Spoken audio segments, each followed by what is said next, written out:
Itu begitu tenang. Sampai tiba-tiba lantai di bawahku berguncang keras. Gelas di meja berjatuhan, rak buku bergoyang, dan suara sirene dari ponselku terdengar nyaring. Gempa! Seruku. Refleks berlari keluar rumah, tubuhku gemetar, napasku memburu. Aku sempat berpikir untuk berlindung di bawah pohon di halaman. Tapi tidak, aku ingat. Ranting bisa patah kapan saja, di bawah garasi mobil pun sama. Berbahaya kalau runtuh. Jadi aku berlari ke area terbuka di depan rumah, mengikuti arahan yang selama ini kupelajari.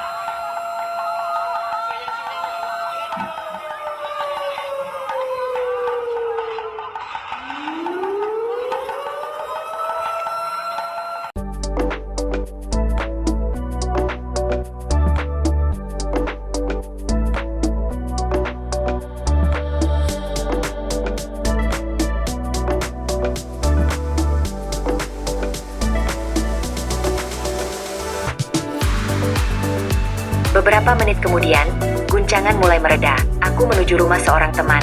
Memastikan semua baik-baik saja, kami berdiri di depan rumahnya, menatap langit yang perlahan cerah. Aku mencoba mencari lahan kosong, tempat paling aman untuk berlindung, tapi sulit sekali menemukannya. Kota ini padat, gedung menjulang di mana-mana. Setelah berjalan jauh, akhirnya kami menemukan taman kecil di tengah kota. Akhirnya, tempat untuk bernapas lega.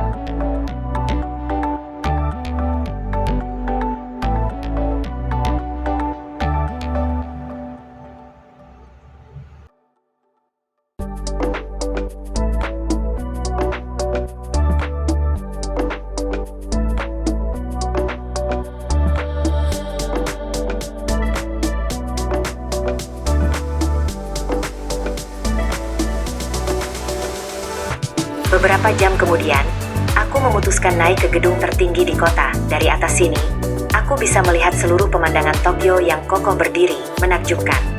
Meski baru saja diguncang gempa, gedung-gedung itu tetap tegak, seolah menolak runtuh. Aku ingat pelajaran dari sekolah, saat gempa terjadi, jangan berdiri dekat jendela, jangan gunakan lift, dan jauhi benda berat yang bisa jatuh. Bangunan di Jepang dibangun dengan sistem peredam getaran.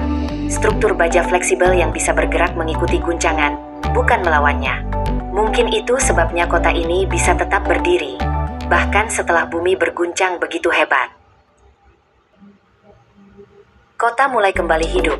Petugas dengan cepat memeriksa bangunan. Warga saling membantu, dan tak ada kepanikan yang berlebihan. Semuanya terlatih, tahu harus melakukan apa. Inilah kekuatan Jepang. Bukan hanya pada teknologi, tapi juga pada kesadaran warganya terhadap manajemen bencana. Gempa bisa datang kapan saja, tapi kesiapsiagaan membuat kami tidak mudah runtuh.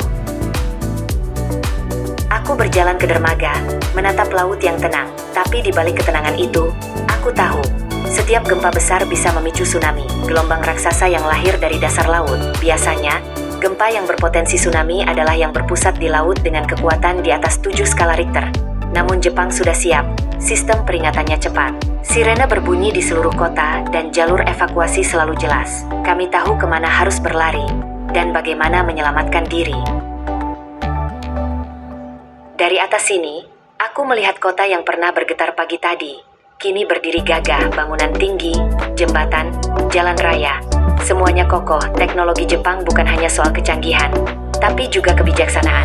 Kami tidak bisa menghentikan gempa, tapi kami bisa belajar untuk hidup berdampingan dengannya. Manajemen bencana di Jepang bukan sekadar aturan, tapi budaya. Mulai dari anak kecil di sekolah hingga orang tua di rumah, semua tahu bagaimana bertahan saat bumi berguncang. Dan bumi kembali bergetar kali ini. Aku tidak panik, aku tersenyum, menatap gedung-gedung di sekitarku yang tetap berdiri kokoh, dengan jetpack kecil di punggungku, hadiah dari proyek risetku sendiri. Aku terbang pelan di antara gedung-gedung tinggi itu. Dari udara, aku melihat betapa kuatnya negeri ini, bukan karena tak pernah roboh, tapi karena selalu belajar dari setiap guncangan. Gempa bukanlah akhir, tapi pengingat bahwa manusia bisa bertahan selama kita mau belajar dari alam. Dan di Jepang, kami belajar setiap hari.